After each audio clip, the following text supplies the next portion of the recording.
Hello, welcome to the first video on the January 2020 exam breakdown for the Unit 2 of the Level 3 BTEC in ICT. Okay, now this is the first live exam of the new exam style. The spec itself hasn't changed, but the style of the exam. The previous exam, you had a 10-hour exam that was done over a 5-day period whenever the school could arrange it. This new style, you've got two exams, paper A and paper B. Paper A takes 3 hours and will be on a set time, and paper B is 2 hours and will also be on a set time, generally one day after each other. They are still on the same scenario, but there is nothing that you need from paper A to be taken into paper B. So if you absolutely screw up paper A, it will not in any way affect your ability to sit paper B. So what we're going to do in this video is we're going to have a look at the scenario, and then we're going to have a look at activity 1. Okay, so here's paper A already opened for me. Now there is the first couple of pages are always the same. It's kind of the bootstrapping for it. They're telling you all about stuff about BTECs and that kind of stuff. And then here, this is a relatively important bit. It's telling you how you will prepare your work. Okay, and all your work has to be using the format: center, registration number, surname, first letter, and then part A.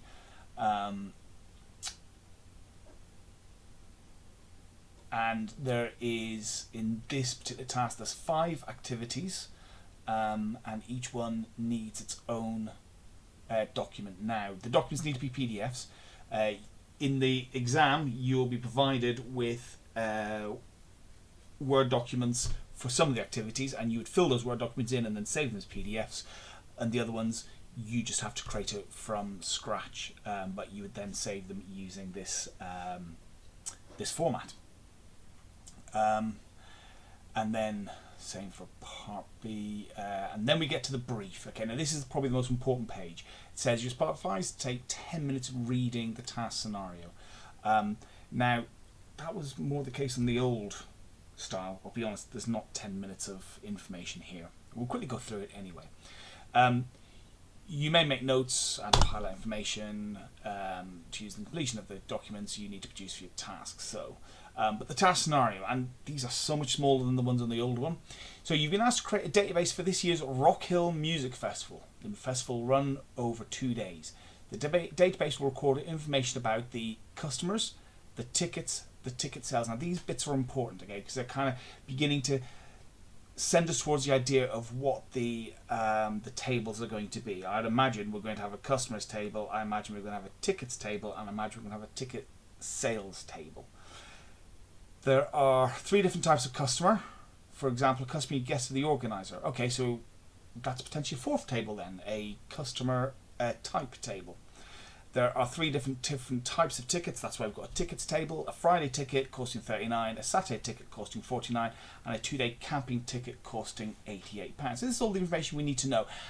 And for some of the tasks, we may need to refer back to this, mainly for the first one, because there's no forms on, no input forms on in part A. They're all in part B.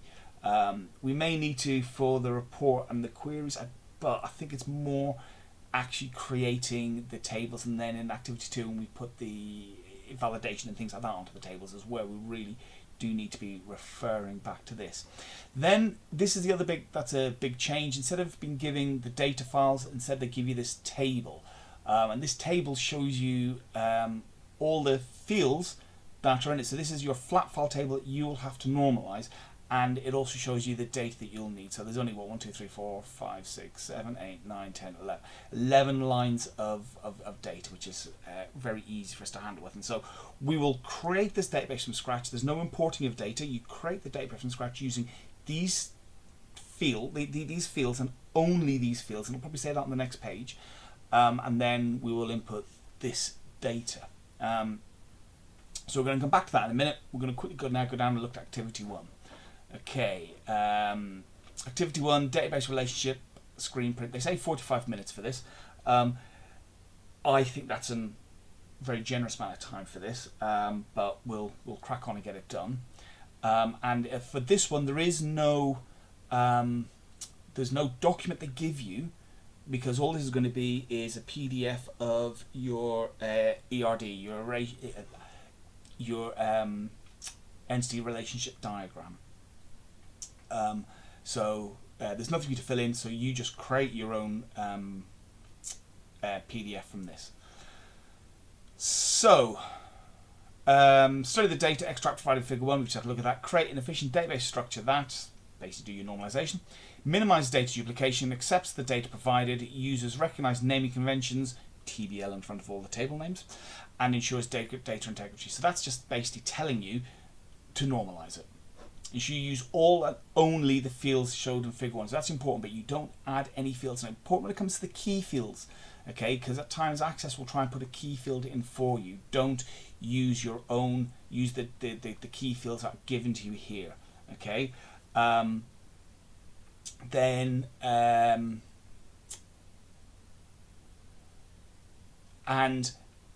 all and only the fields, so you have to use all of the fields, and each field should only be used once unless it's a key field, and then it may be used then again as a primary key. So looking up here, for example, forename is quite clearly not a key field, in which case I'd only want to see forename appearing in one table. I'd guess customer. And then save your relationship screen print as a PDF as shown, and that's what we saw earlier on. So now we've got enough that we can get cracking. So first of all, let's have a look. We've got ticket number, forename, ticket type ID, ticket cost, customer ID, surname, ticket type, telephone, customer type ID, and then customer type. Now, straight away, anything with ID at the end of it tells us there's going to be a table. Now, I reckon there's going to be 3, maybe 4 tables here. So we've got ticket type ID. Yes, we thought we'd have a ticket type. Customer ID. Yes, we thought we'd have a customer type. Customer type ID. Yes, we thought we'd have a customer type ID as well. But I'm expecting we'll have a ticket table as well. But there's no ticket ID. However, there is a ticket number. So the examiner's being a bit tricksy here, because normally in almost everything else you'd have ID at the end of an ID field. However, ticket number, look at these numbers here, this is clearly a primary key field. Even though they haven't put ID at the end of it, this is clearly a primary key, and that's our 4th table. So we're going to have a ticket table, a ticket type table, a customer table, and a customer type table. So I'm going to nip over to Access, and I'm going to create myself a new database. A new blank database. I'm going to call it Rock Hill Festival, or just Rock Hill. And I'm going to get rid of my starting table, don't want that. And instead I'm going to go create, I'm going to create a table. I should promise I could have just kept that one.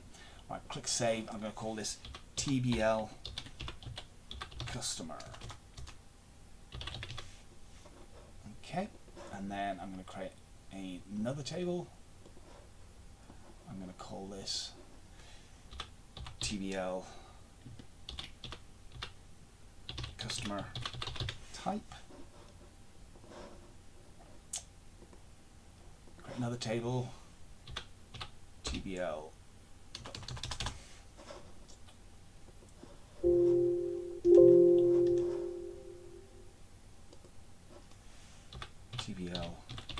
ticket, and then create my 4th table, call this TBL ticket type. Okay, so I've got my customer table, my customer type table, my ticket, and my ticket type table. So if I look at that, I've got ticket type ID, customer ID, customer type ID, and then ticket number. So they're all ID except that one. I'm going to try and keep my field names to be exactly the same as what they've given me here. Okay, so ticket has ticket number. So I'm going to, you can create them in this layout, but I think it's awful. So where it's got ID, I'm going to call that customer number. No, ticket number. This is the ticket table.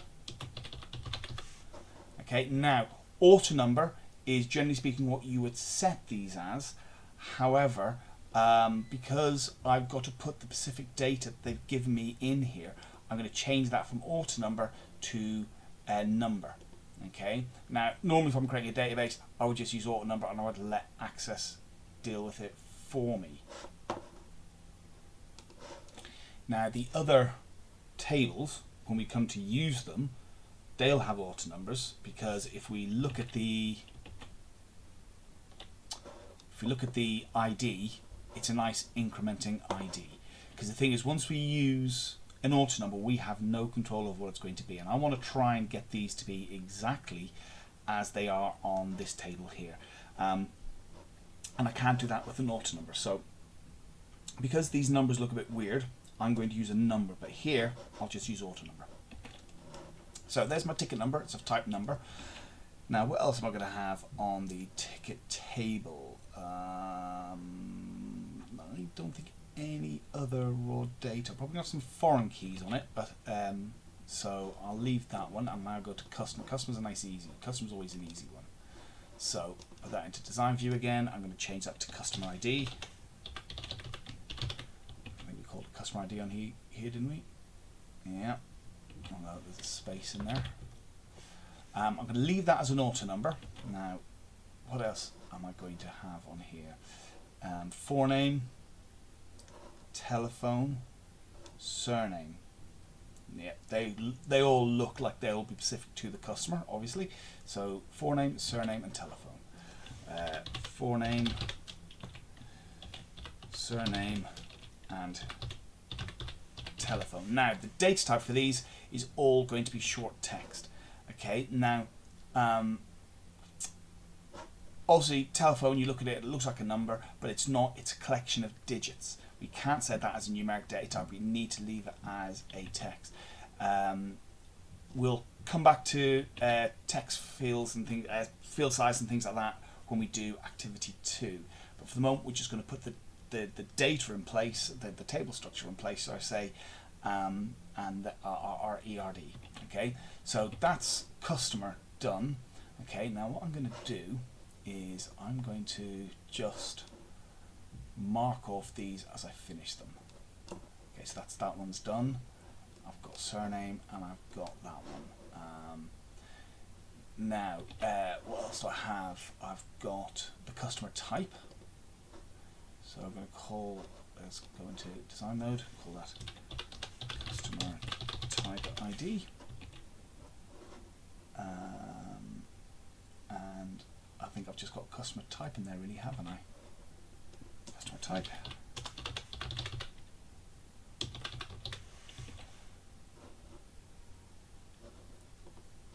And let's mark that off as well.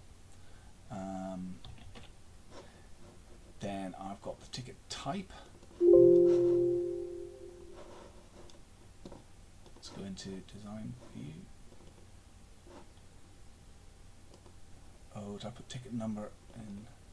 Oh, put ticket number and ticket type. So very quickly, ticket number, and make that a number type. And then in the ticket type, I'm going to make that ticket type ID. Change that to be an auto number.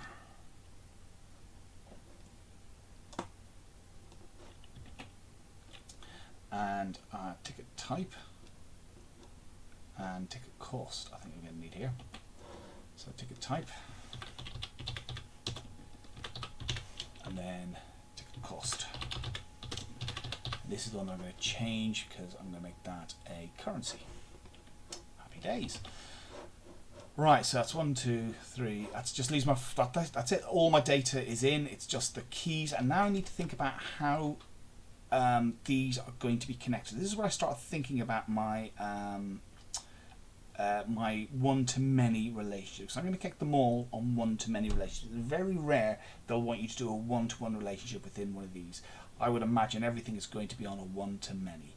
And obviously we can't have many-to-many in relational databases.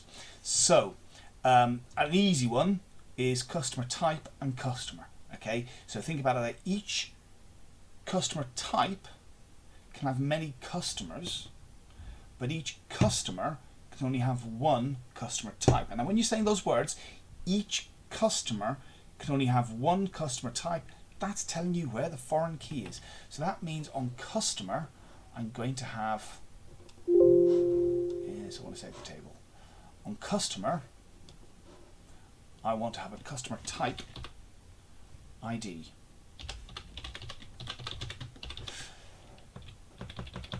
Now, that has to be a number, because on the customer type, it's an auto number. Okay, so that's an auto number, in which case, in order to link these tables correctly in the customer, I need to make that a number. You can link number to auto number. Okay, happy days. Right, that was a nice easy one. So now we think about the tickets itself. Okay, the ticket, each customer can have many tickets, but each ticket will be for one customer. Each ticket will be for one customer, and that means on ticket, I'm going to need a customer ID. I'm going to need a foreign key here for my customer. That's going to be a number as well. And each ticket type can have many tickets, but each ticket can have one ticket type. So each ticket can only be of one ticket type. A single ticket can't be both a weekend and a day one. Each ticket will have one ticket type, and that tells us another foreign key in the ticket table.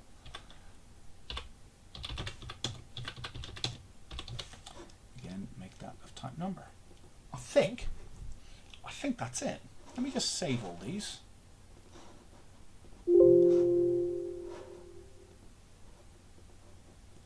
Okay, and I know I'll have it right when I look at my ERD. Now to create the ERD, I go to Database Tools, and then I go to Relationships, and I want to add all of my tables. So I'll highlight them all and click Add, and there they all are. Now I want to think about those links that I just spoke about. Okay, so where I created them, I need to link them. So ticket type ID links to ticket type, and if I grab that and drag it over, okay, and it'll create it for me. Okay, now it knows almost the vanilla flavor. 95% of these links are all going to be the same style, one to many, and all I need to do is click create. Okay, if I want to do one-to-one or something, I would have to make some changes there, but I'm not going to need to. Okay, and then I'm going to move customer over here, because the next one is going to be customer to customer ID here. And then do the same here, where I link the customer type ID to the customer type. Done. Okay, so I now have the guts of Activity 1 finished. Okay, this is enough for me to consider Activity 1 finished. They say 45 minutes, but a lot of what they talk about actually gets evidenced in Activity 2, and that's where you really need that. But in reality, now I'm done for Activity 1. All I would need to do is I need to take a screenshot of this. So I pull up my snipping tool, and I would use that to grab a screenshot of that, and boom, I would put that into a Word document, save the Word document as a PDF using the format they've given to us, and that's Activity 1 complete and done. Or if you're evidencing it some other way, because you're doing this as a task in school or at home or whatever, then just evidence it as you will. But that is task 1 complete. But as I say, task 1 and task 2 are very interlinked. We've done the evidence for task 1, and in the next video we're going to look at how we move this forward going into task 2. Alright, good luck with that then, guys, and I'll see you in the next video.